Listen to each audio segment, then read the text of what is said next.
morning, everyone. Blessed Sunday to all of us. Today is the Lord's Day, and also we are celebrating the Lord's Supper. So we are happy that everyone is here to celebrate with us, to worship with us in spirit and truth. We welcome everyone once again to Heroes Church. Heroes Church is part of the City to City Asia and Acts 29 Asia Pacific movement and a member of Christian Reformed Church in the Philippines. Heroes Church exists to build a Christ-centered community of imperfect people and those who love the city. As we call everyone to worship, let us prepare our hearts to hear God's word as I read on Psalms chapter 24 verses 7 to 10. Let us all stand up in respect of God's word.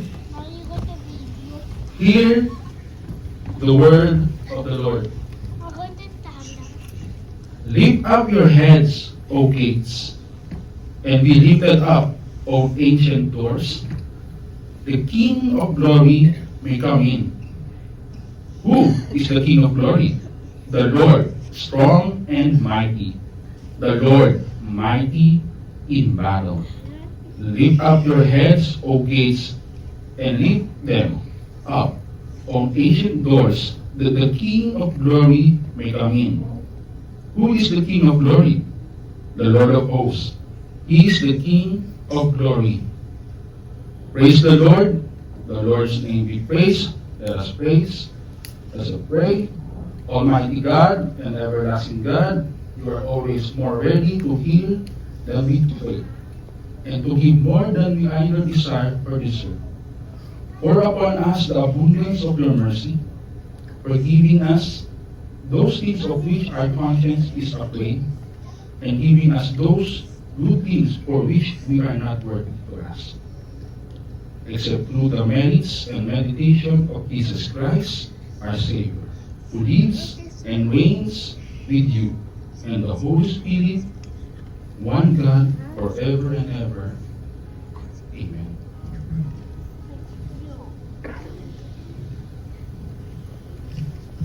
Good morning, Heroes Church. Morning. Let us all sing praises to our Lord.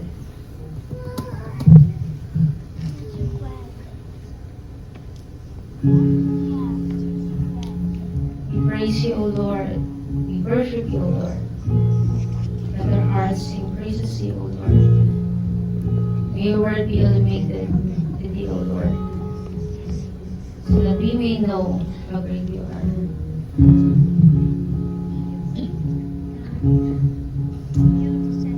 The splendor of the King, clothed in majesty, let all the earth rejoice, all the earth rejoice. He wraps himself in light, and darkness tries to hide, and trembles at his voice, trembles at his voice. How great is our God! Sing with me, how great is our God! And all will see how great is our God.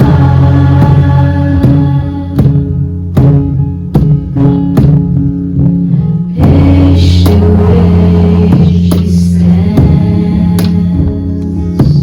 in time we say he stands.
is the one who made the heavens and earth. Our Father, we come before you, we gather gratitude, recognizing your greatness and goodness in our lives.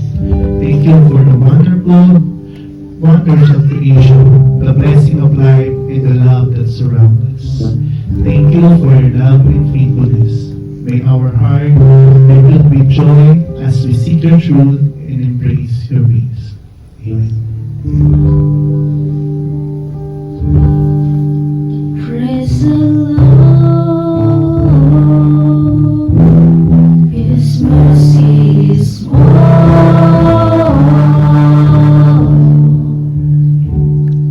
Stronger than darkness, you everyone. Our sins they are many. His mercy is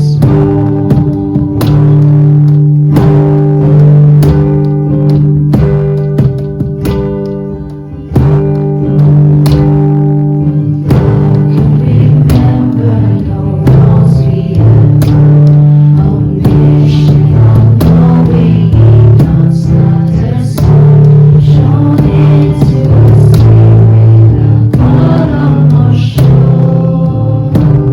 Our sins they are many. His mercy is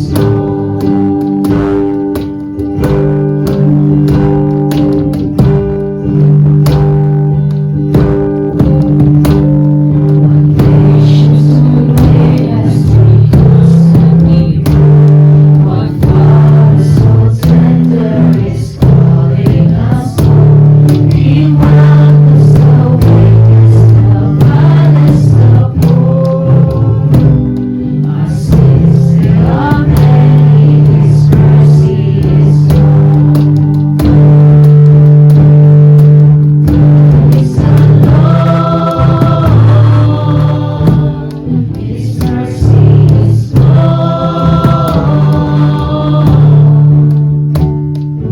stronger than darkness. New every morn. Sins they are many. His mercy is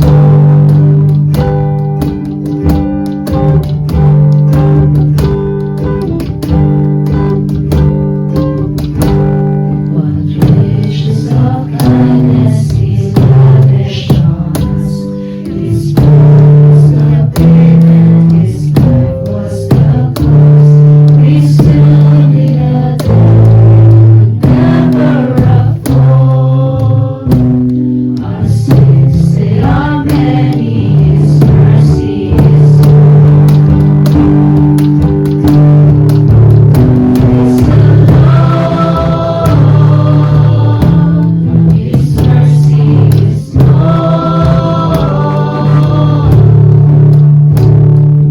stronger than darkness.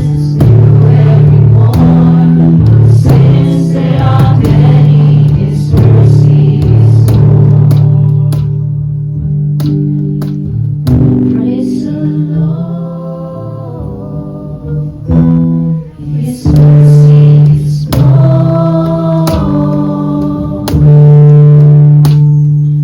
stronger than darkness. New every morn. Our sins they are many. His mercy is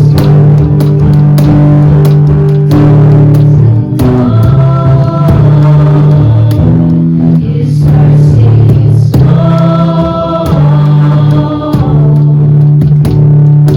stronger than darkness. New every morn. Our sins they are many. His mercy is Our sins they are many. His mercy is You are truly merciful, O God. Although we are sinners, although we fall short, your mercy perseveres, O Lord. We praise you, O Lord. We worship you. Because of you, we are redeemed from our sins. You are our Redeemer, O Lord. You are our salvation.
rejoice in your mercy, which is deeper than our sins and new every morning.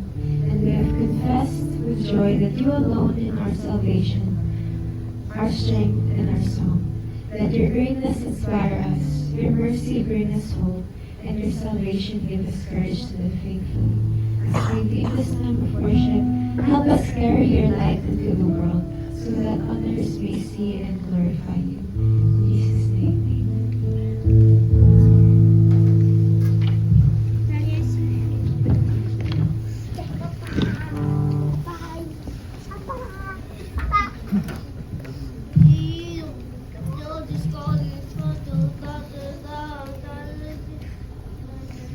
Praise God for God's mercy is more. And praise God for His faithfulness, that He will come to us once again. As we continue our service, let us raise our hands towards our children as we commit them to God's love. Lord, thank you for this day. Thank you, Lord, for this time. Once again, we are listening and singing your praises. Lord, as we continue our praises and listening to your word, we commit to you our children. Please guide them and teach them in your ways and in your love. We also ask for your Holy Spirit to give their teachers wisdom and patience as they teach them the ways of Christ. In Jesus we pray. Amen. Please remain standing for the scripture.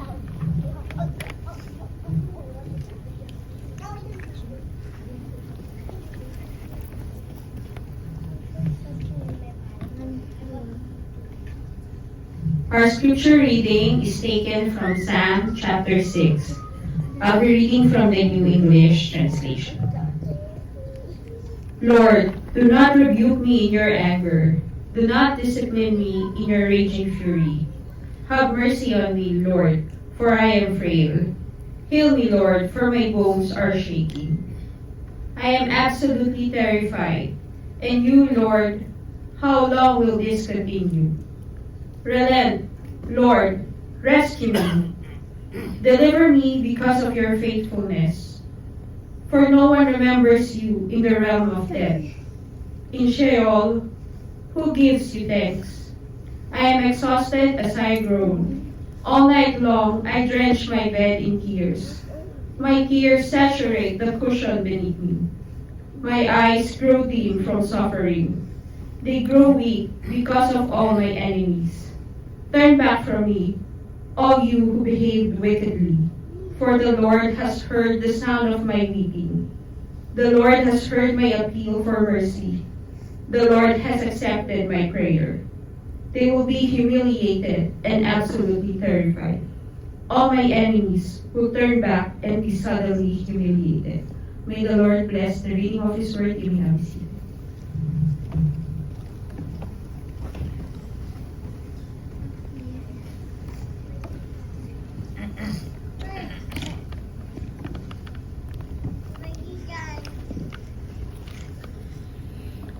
Good morning.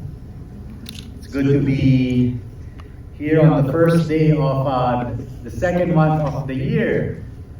Yesterday, the January finally ended, and now we are quickly into the rush of 2026 second month. So I'm so excited because this series we have is it's a very interesting series. We want to go through the book of Psalms. We have selected some Psalms of what we call Psalms of discipline, and we're looking at learning, things about God's discipline that can help enrich our lives. Remember when we were kids, or when you're thinking about your teachers, when we say the teacher or the parent is the disciplinarian, what does that mean? It means they're the ones who's strict, maybe they're the ones who spank or get mad, and because of that, somehow we generate an idea that discipline is something we are fearful of, discipline is something we are we want to avoid, and discipline is something hurtful. But what I'd like for us to grow in on this month is that when we think about God's discipline, when we think about God disciplining His children, the Bible teaches us in Hebrews 12:6 that the Lord disciplines who He loves. So part of loving, part of our relationship with God is definitely discipline. How do you handle discipline? What's your perspective on discipline? Is it something you don't like? Is it something you try to avoid? Is it something that you don't want to talk about? My prayer this series is that as we go through the Psalms, as we go through the emotions, the stories, the prayers, we'll be able to see that discipline is not something we need to try to wiggle our way out of. But as God's children, discipline is something we want to receive. It is part of God's grace to us, and we can trust that when God provides discipline, it has its purpose. So I want to encourage you today by looking at Psalm chapter 6. But before I continue, let's pause for a prayer. Father, we thank you for the day that we can start a Psalm series on discipline.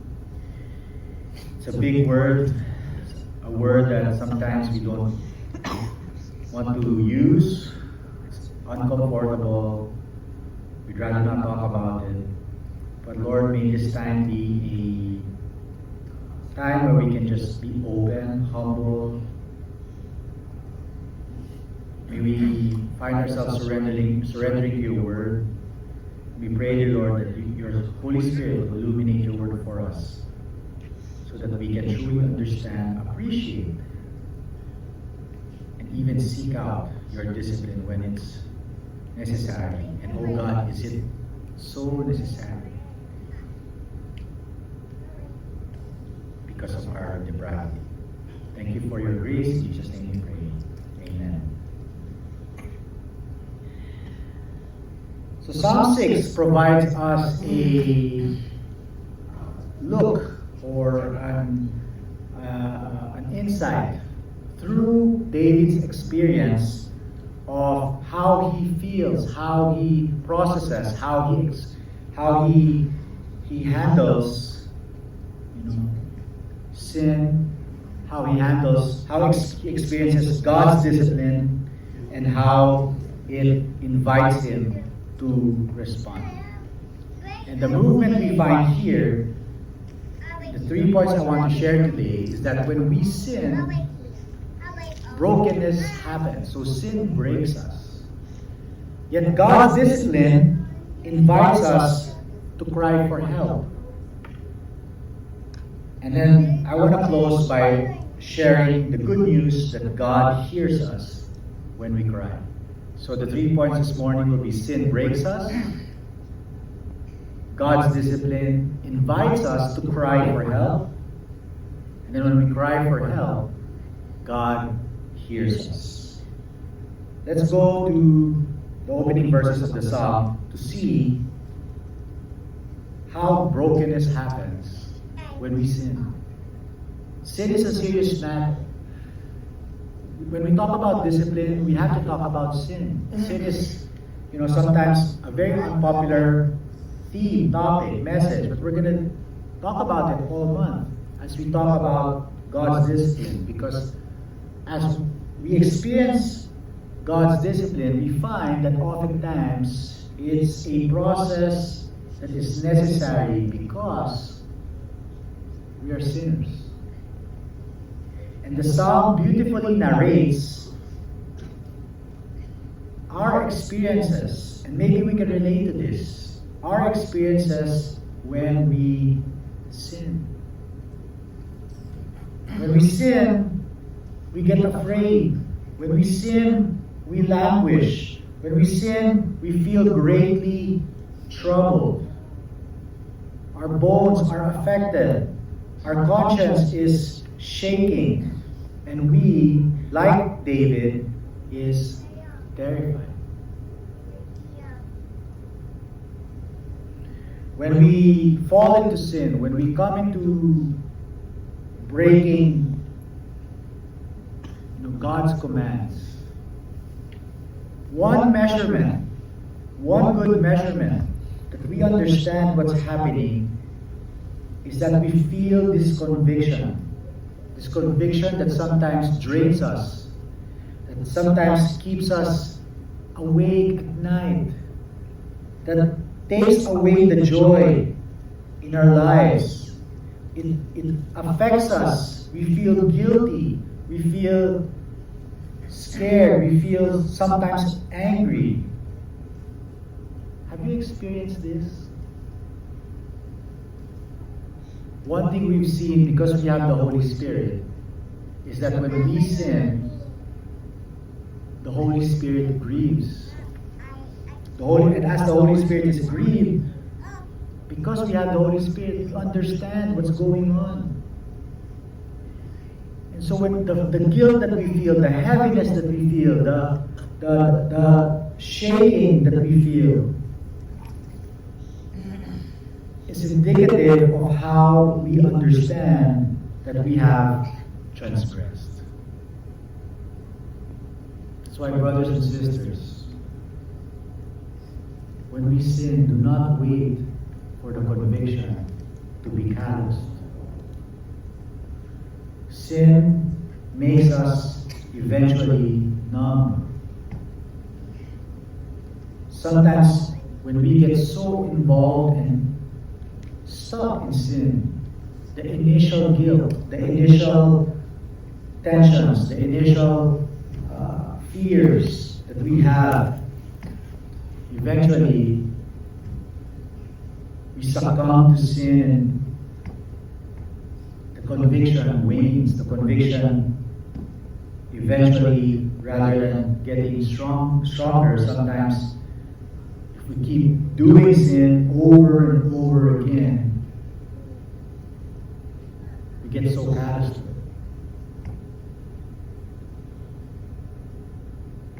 So when we sin, and our brothers and sisters in the church and our family starts calling us out,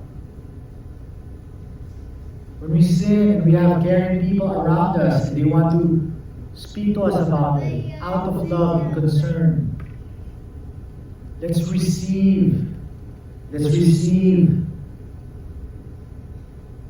these comments, these feedbacks, these criticisms with an open mind, with an open heart, that maybe, just maybe, this is being spoken to you, this is being spoken to us, because it's part of how we know, how we learn, how God uses people in our lives to show us the way.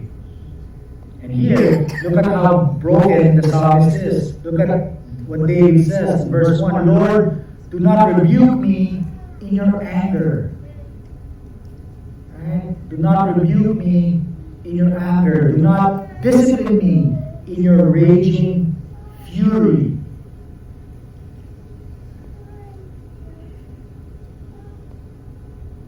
Seemingly more dramatic if you speak in Tagalog. Panginoon, wag mo akong pagalitan. Wag mo akong pagalitan sa iyong galit. Have mercy on me, Lord, I am frail. Heal me, Lord, for my bones are shaking. I am absolutely terrified. The good statement here in verse 3, Lord, how long will this continue? How long will this continue?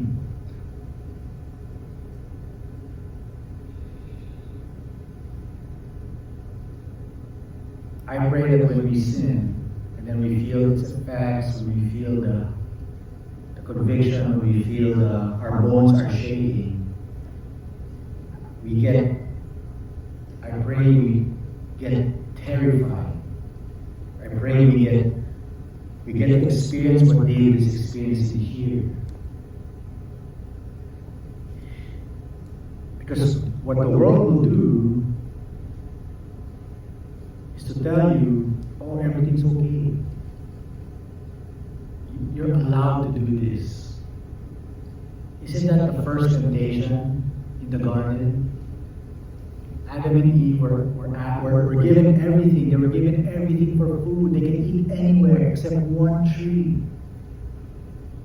They were explained why they shouldn't eat from this tree.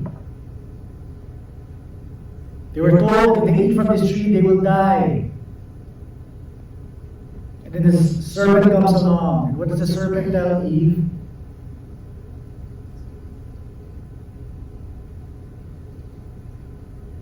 Will you really die? Surely you will not really die if you partake of this fruit. Try it.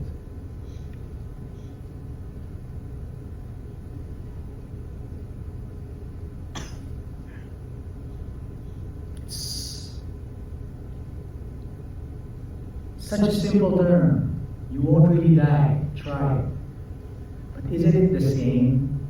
Isn't it the same whisper? Isn't it the same temptation? Isn't it timeless in our lives? Whatever generation, whatever period, whatever age you're in your life, that slithering thought of, you're not really going to die, try this. That innocent inception of temptation in our lives starts with a single whisper.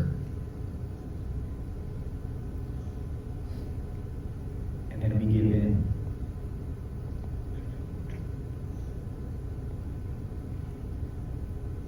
And when we give in, we know that what that leads to Adam and Eve. Suddenly, their minds were exposed to their nakedness. They tried to run away from God.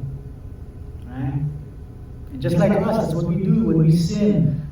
It's such a common thing in the church. When people sin, when people backslide, when people make a mistake, when people commit a blunder, the initial tendency, rather than, confessing, coming to church, continuing, the easiest thing is to just disappear, to leave, to fade in the background.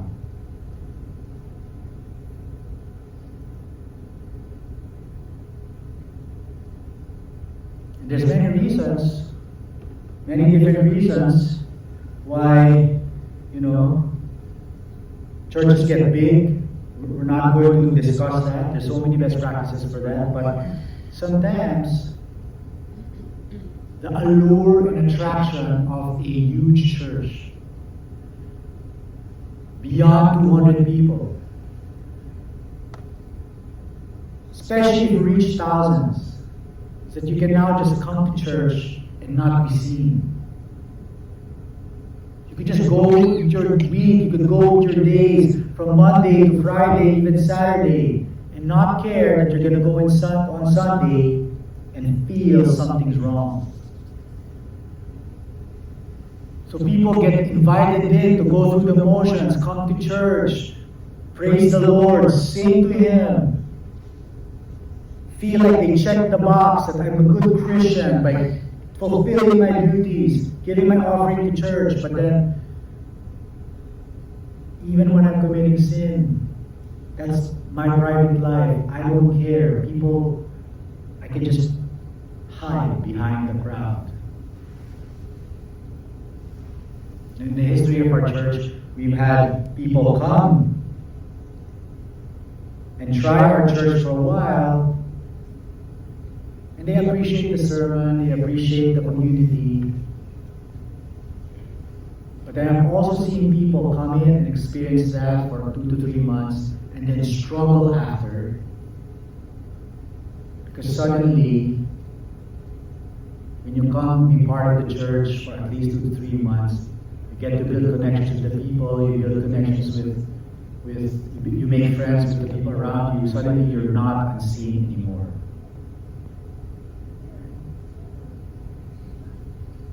You come here 2 to 3 months, we get to know you. Someone is bound to check on you if you don't show how are you. Right? To some people that's intrusive, to some people that's in your face, to some people that's not minding their own business. But that's not what we're designed to be. Because we know as sinners we're going to sin. It will break us. It will break us. It's not good. It's gonna have some mental, physical, psychological effects, even social effects to us. We will be paranoid, we will be afraid, we will be guilty. And this is such a hard experience to go through alone.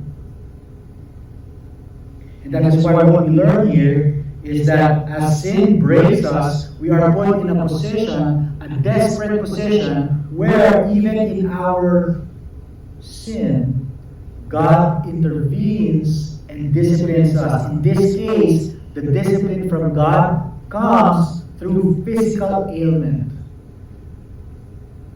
So when David says, I'm frail, my bones are shaking, he's not feeling well, scholars are attributing this to some sickness, a physical manifestation of God's discipline.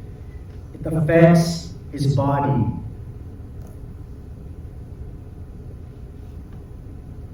It's going to be easy to understand why our bodies will be affected with sin. When you sin, you get guilty, you think about all these things, you stay up, your anxiety increases, you stay up awake at night, you don't get proper sleep because of sin or your guilt or all these emotional anxiety.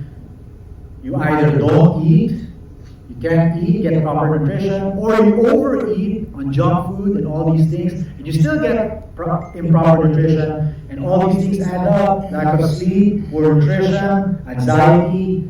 Your body just can't handle it. You get into some sort of sickness.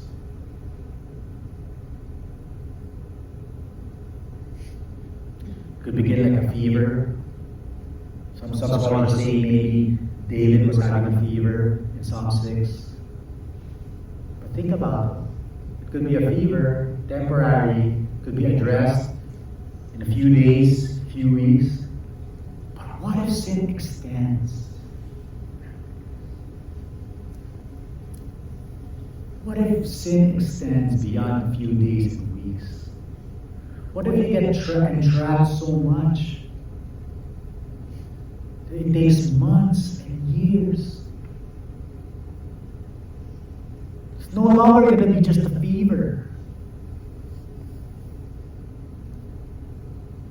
That prolonged chronic anxiety will lead to more things.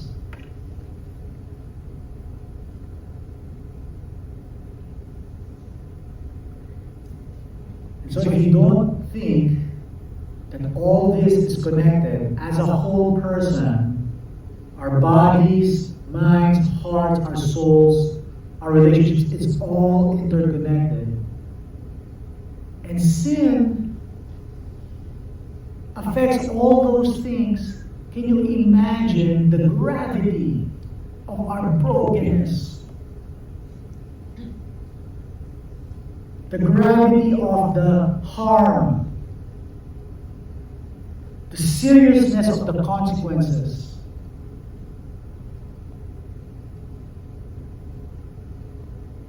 When we fall into sin, the innocent, oh, try it, is just the first step to what would be a series of events if unchecked can lead us to such a great brokenness, desperation, and eventually even death.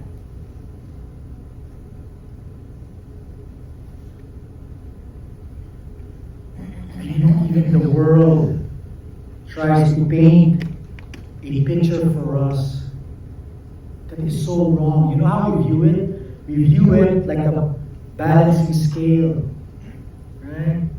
We might not, as Christians in the church, we might not like using the words karma or yin and yang because it's associated with other beliefs, but the principle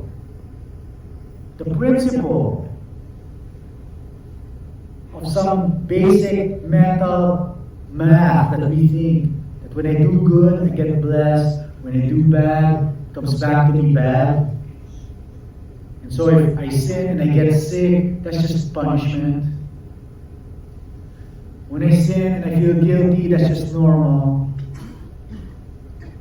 We might not call it karma, we might not call it whatever it is these other belief systems call it, but the principle remains true. The legalism that we attribute to sin, thinking that rewards happen, blessings happen when we do good, bad things happen when we do bad, simplify the process so much, we miss the value of discipline. That's why the attempt here in this series is to keep pointing us to so that we can elevate the view of God's discipline in our lives. Because in our legalistic mindset, we will just think all these consequences around us is just normal. The guilt, the sickness, the shame I'm feeling is just a direct consequence of what we've done. How many times have we heard that advice?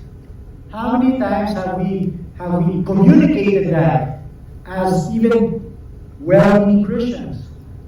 Oh, kapatid, it's normal. Guilt, it's okay.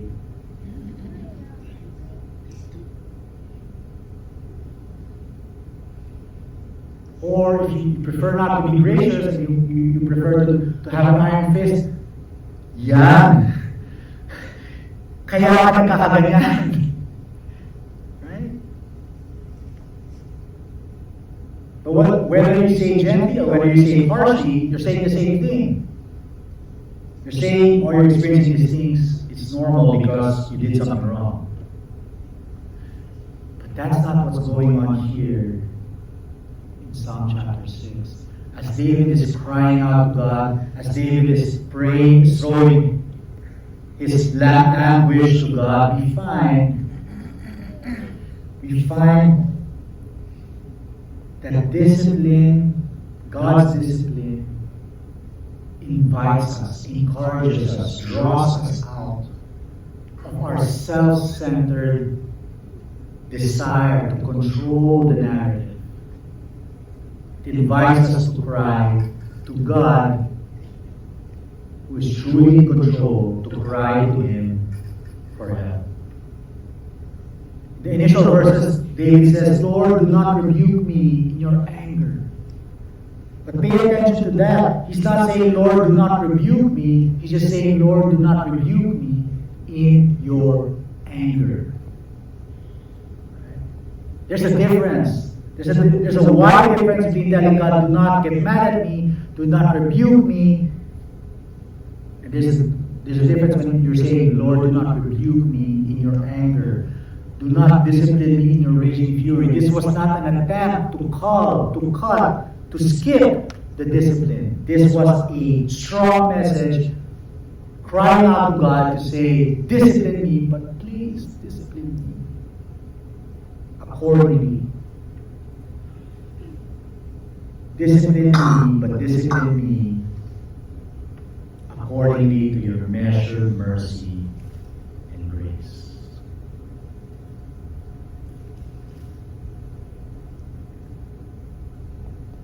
That's a posture David is introducing to us. When we sin, we know. Right? So all this talk about when you want to confront people, love is accepting people, but hating the sin, loving the sinner but hating the sin, you want to communicate the truth in love. Right? And sometimes it's hard. You want to talk, you want to address, you want to talk to people. You want to give people your opinion on what's right and wrong. You think, sometimes we assume, oh, they already know anyway, they already know what's wrong. But look at David here. That dynamic between God and him, it's not like that. He's showing that the posture David comes to God with is a posture of great humility in calling to God for His mercy, not skipping discipline and rebuke, but calling out on His mercy as He is absolutely terrified. What we find here is that the psalmist who sins, David who sins, with all these emotions, all these push and pull of tension, is coming to God with full trust that God will handle him the only way God can. And so he makes an appeal in verse 4. Relent, Lord, rescue me. Deliver me because of your faithfulness.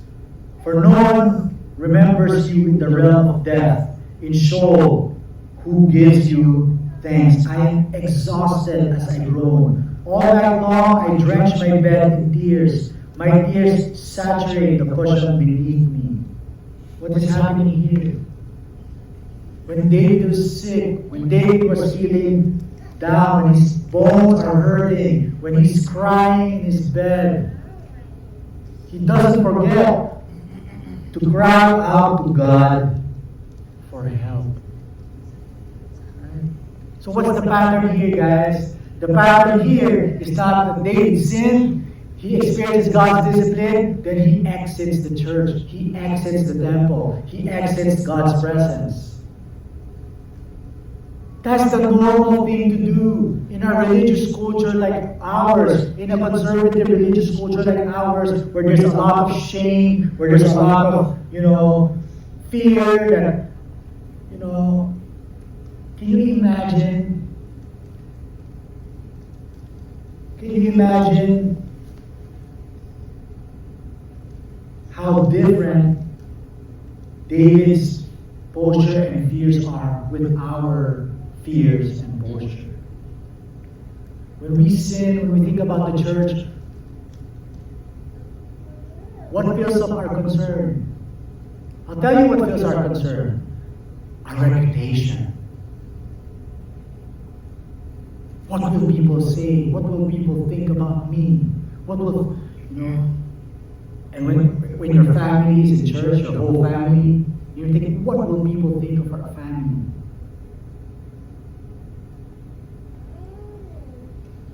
Can you imagine what we're afraid of? We're afraid of what other people will say.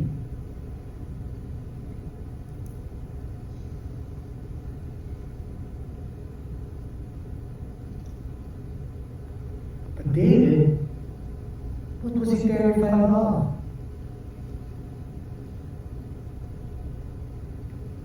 It's such a different perspective.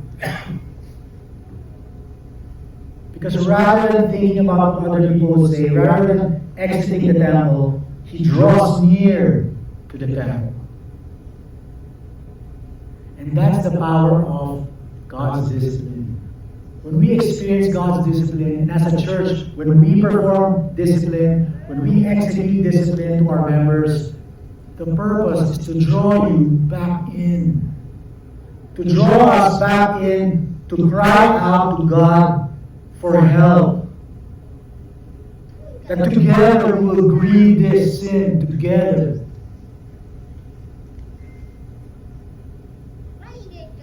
So when we talk about sin in our church, I want you to remember here at Heroes Church that when we address sin, sometimes we will address sin to our members. We'll do it, of course, initially, primarily, privately. But there are times when a more communal addressing or public addressing of sin is warranted. But whatever it is, whether sin in your life is handled privately or publicly in the context of a loving community in the church, I want you to remember, I want you to remember that this is an invitation to draw you back in closer to God.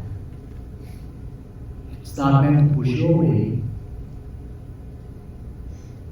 It's not meant to kick you out of the church. It's not meant to shame any of us.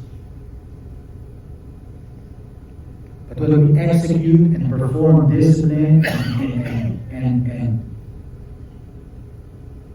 communicate this, the essence is like David. What we want is to invite you to humble yourself before God and cry out to Him for help. Because the reason we're here in the first place is because we realize we can't do it by ourselves. We're sinners. We cannot save ourselves. We're sinners. We cannot self-correct.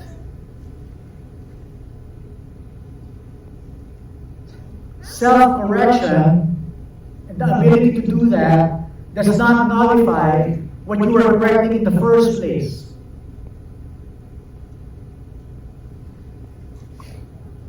The reason we're here, the reason we're having this conversation is because we messed up. And the reason we're talking about this because we all mess up and we need a pathway to handle it, to manage it. And that's why we're spending all month this February to talk about this. Because I want us to be prepared. I want us to have a good framework. I want you to know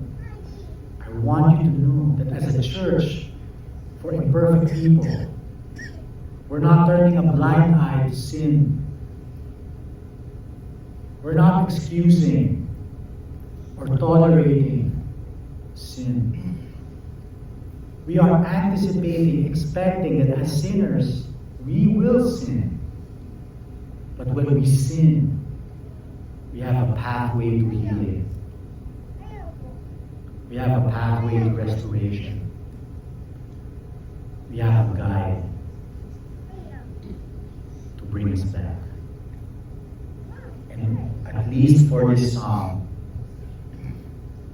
one thing is clear, that God's discipline is never meant to push you away, but rather God's discipline is an invitation to draw closer to God. But Pastor, it hurts. It really hurts.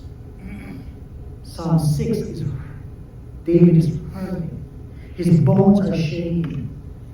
He's crying every night. Sin hurts. Not only you, sin hurts the community. But discipline is an invitation to you and to us that we can communicate this, we can be broken, but we can call out to God in our brokenness. And the good news is, this psalm teaches us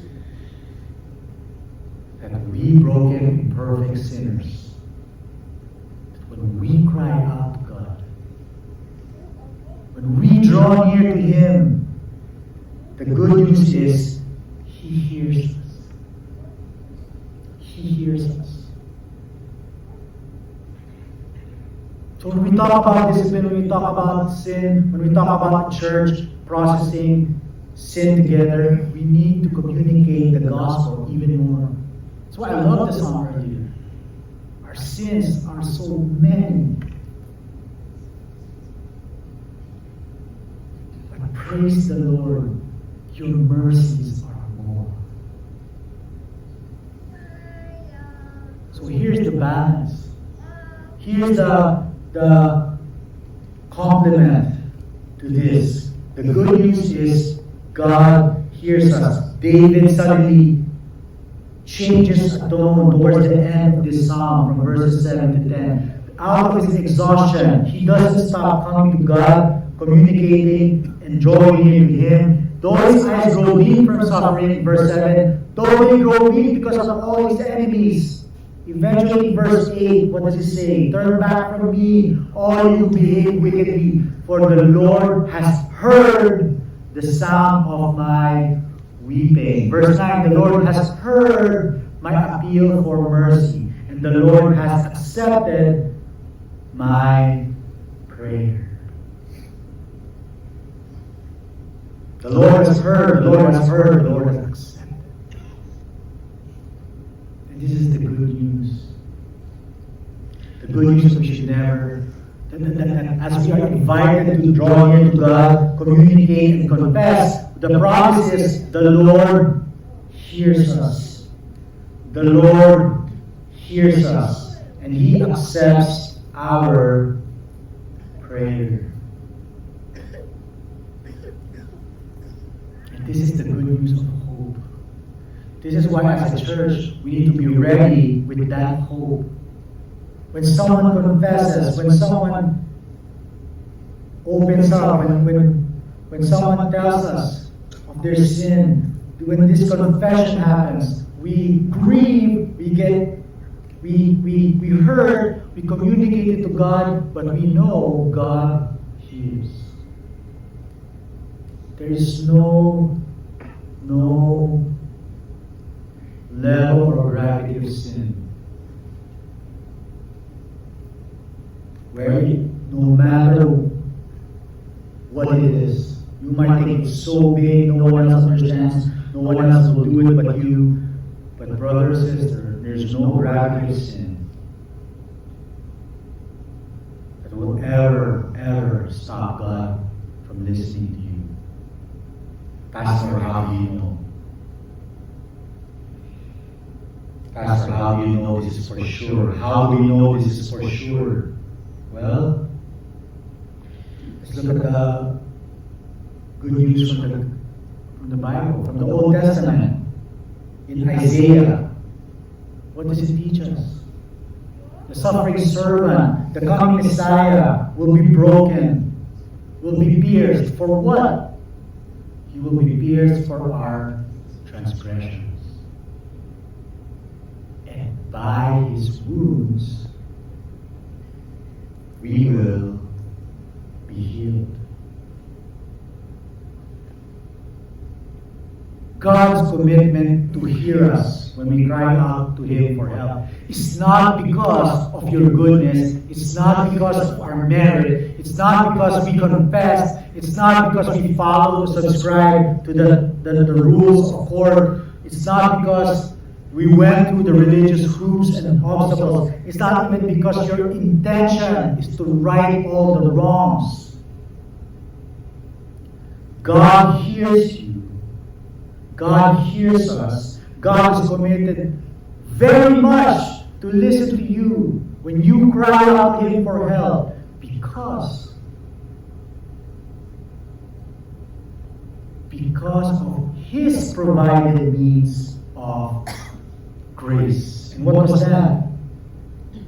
In Matthew 27:46, Jesus on the cross cried out, my God, why have you forsaken me? This cry of Jesus, as all the sins of the world were being imputed, were being put on His shoulders, were being put on Him, He who was not sinful became sin. As all His sin was being put on Jesus, on the cross, at that moment, Jesus cried out. Jesus didn't leave the temple. Jesus didn't try to escape. Jesus didn't try to cower and hide because of all He said. He faced the Father. He searched for God. He cried out to Him, wanting His presence. But guess what? Guess what? The Father, for the first time in all of eternity past, had to look away. the perfectly obedient Son, Jesus, experienced the real forsakenness that broken sinners deserve to experience. God the Father made Jesus experience the great silence of His presence. God the Father had to separate from Jesus during that time on the cross. And on that cross, Jesus our Lord, Jesus the Son of God, Jesus the only begotten Son, was forsaken.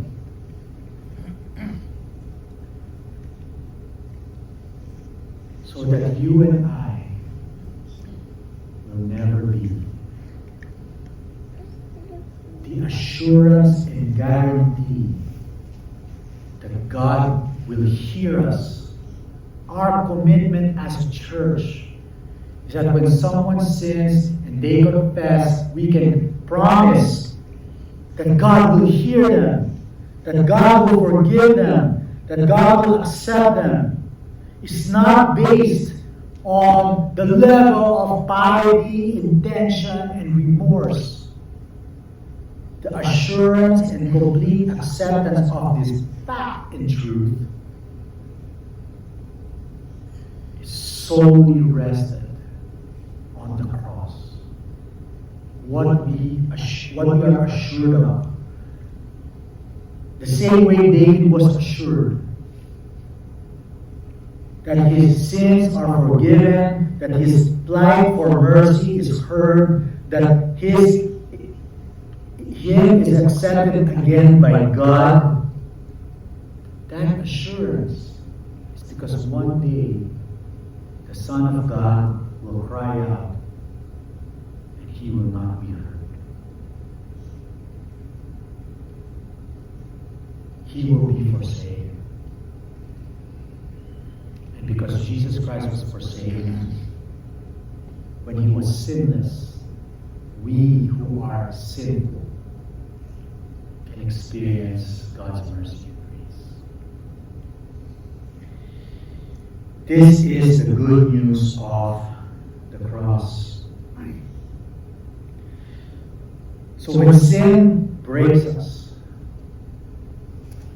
when sin hurts us, and then we feel that God's discipline is initially hurting us more, do not hide, brothers and sisters.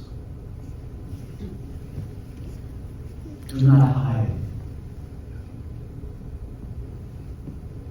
Let's be bold to come into the open, to confess, to cry out to God.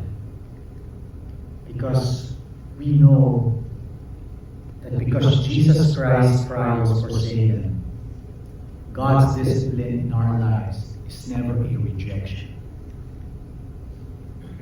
God's discipline in our lives is never rejection, but it is proof of our being children of God. And it leads to the doorway. It's the doorway towards healing. So when brothers and sisters call you out, when you're lovingly confronted, when we err or make a blunder or make a mistake, take it not as rejection, but take it as proof that you are a child of God. And this is something we want to cultivate in our church. We want to cultivate a culture of discipline and restoration. Because it is martyrs, these are martyrs of us being God's children. The Lord disciplines those He loves. So let's not be afraid of discipline. Let's start being more open to this. And when we sin, Let's be in a position of humility, confession, and trust. Trust in the truth that God's grace will accept us because Jesus was forsaken for us to experience that. Let us pray. Father, we thank you for this song. We thank you that we know you hear every cry. That when we are chastened today, when we are broken by our sin, you promise restoration. Teach us, Lord, how to walk in these patterns of grace, in this framework of mercy. We pray that we can draw near to you, that we don't fall into the cultural religiosity of shame and hiding, but we can be boldly rising to confession in necessary ways, so that we can truly be sanctified and be transformed to your likeness. Thank you for your word. We bless you and praise you. Thank you for the great sacrifice that you went through being forsaken, so that we don't ever have to be. In Jesus' name we pray. Amen.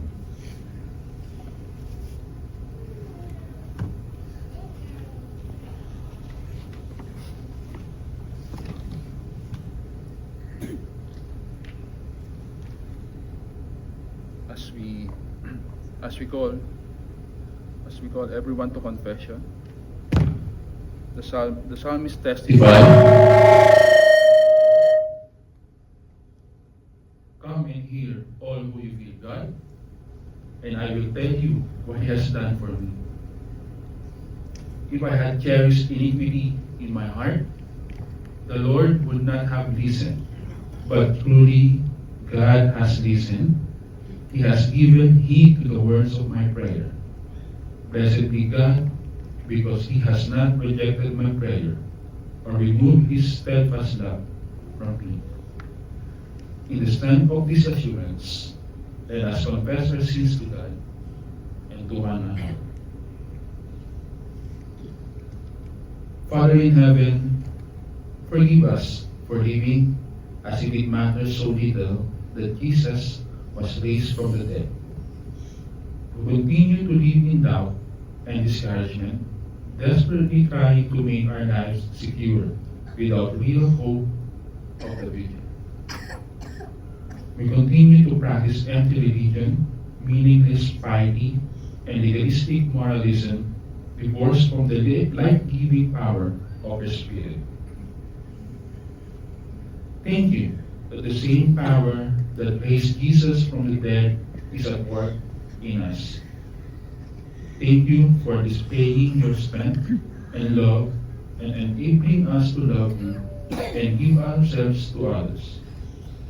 Thank you for the promise that we too will be raised and that we will one day see you face to face.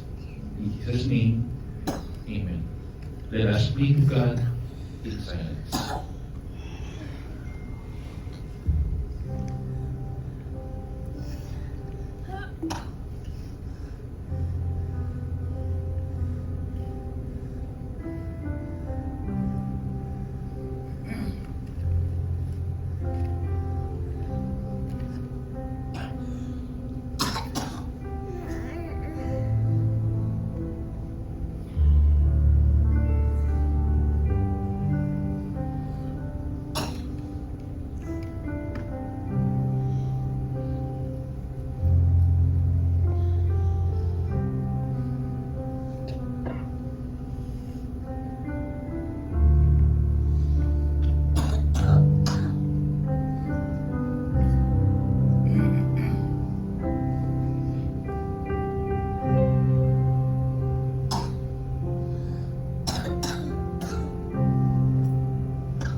Show His love for us, in that while we were sinners, Christ died for us.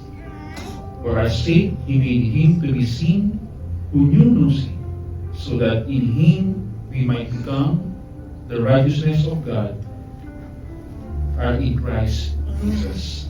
Know that brethren are forgiven in Christ and be at peace. May we call our Pastor C for our communion.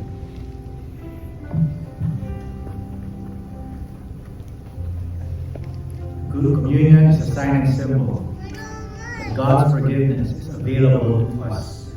When we celebrate it and participate in it, we are remembering what the Lord Jesus Christ has done on the cross.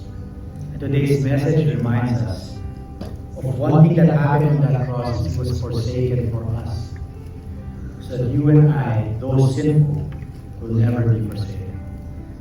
So if you want to respond to this message by trusting and realizing and praising God and thanking Him for His grace, this is an invitation for you to join us in this table. If you're a Christian, then you're welcome to partake.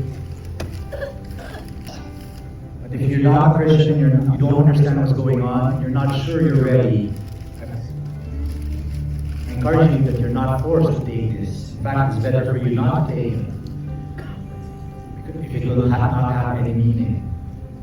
We can talk about this in the future. You can approach us, our leaders, to talk about this, so that eventually, when you make a decision to believe in the Lord Jesus and have a relationship with Him, you can experience this with us.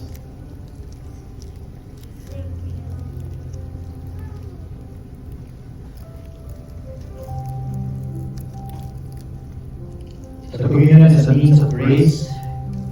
It's a sacrament that we participate in. It allows us to be reminded not only of the gospel, but it gives us the opportunity to respond.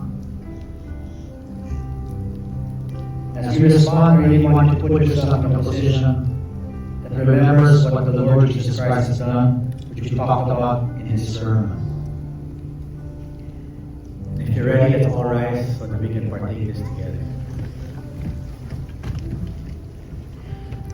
On the night was betrayed, Jesus took the bread, broke it, gave thanks, shared it with His disciples, and said, "Take this, all of you, and eat it. This is my body, which I give to you. Do this in memory of me." Let's all take the bread.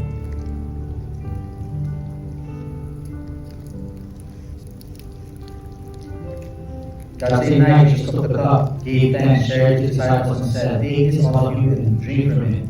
It's the cup of my blood, the blood of the new and everlasting covenant, will be shed for you and for all men, so that sins will be forgiven. Do this in memory of me." Let's all take the cup.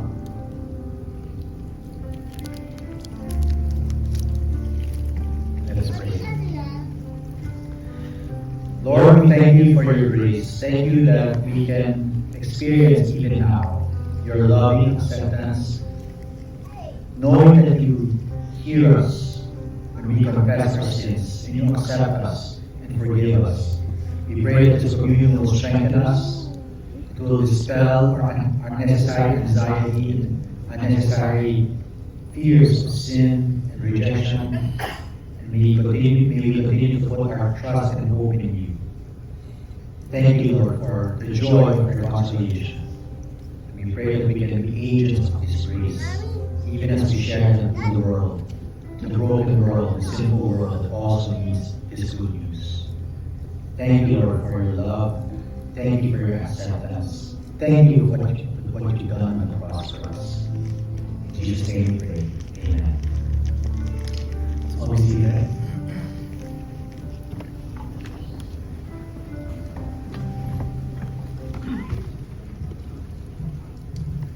Praise God for the blessings that we have received through His Holy Communion. As we continue our service, we are inviting everyone to another form of worship, and that is through giving. These gifts will help expand the gospel and grow our church ministries.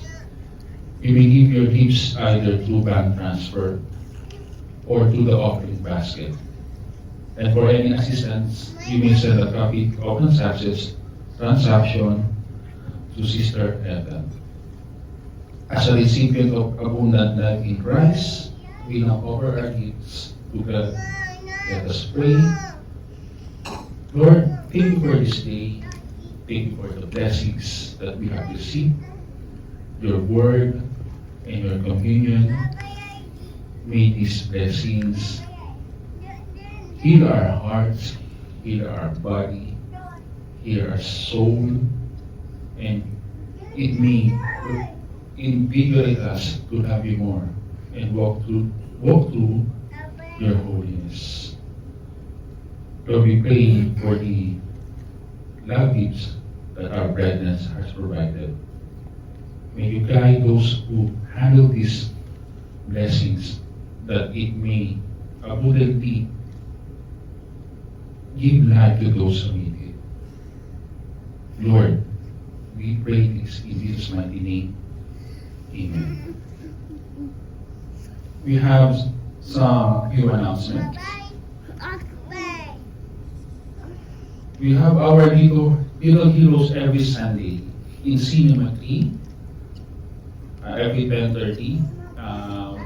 If you have any questions, you may contact Brother Nathan. We also have our Next Gen Heroes Fellowship that meets online every Sunday at 7 p.m. You may connect with Sister Ethel. We are also inviting everyone to join our community group that we call Lighthouse. You may connect to the schedules shown on the screens throughout the week. Also, we will be having our movement, or this is the Christian Reformed Youth. Alright, it will happen April 30 until May 2. So right now I think we for the payment for April 1 to 15, I think it will be 5,000. So it will be beneficial for our youth to come and join. I'm praying that everyone can come and experience this movement camp. Also, if you park your car in Central Square, we have parking vouchers. And also, we also encourage everyone to bring your own number. So, for benediction, we may call on Pastor C.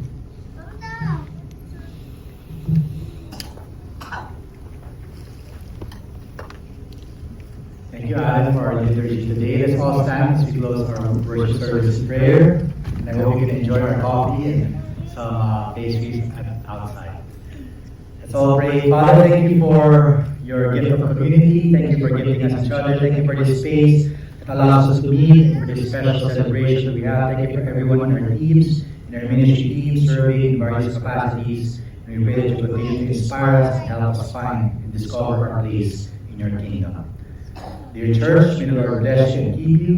May the Lord make his face shine upon you and be gracious to you. May the Lord lift up his countenance upon you and grant you peace. In Jesus' name we pray. Amen. Thank you very much for coming. Our worship service is done. God bless you.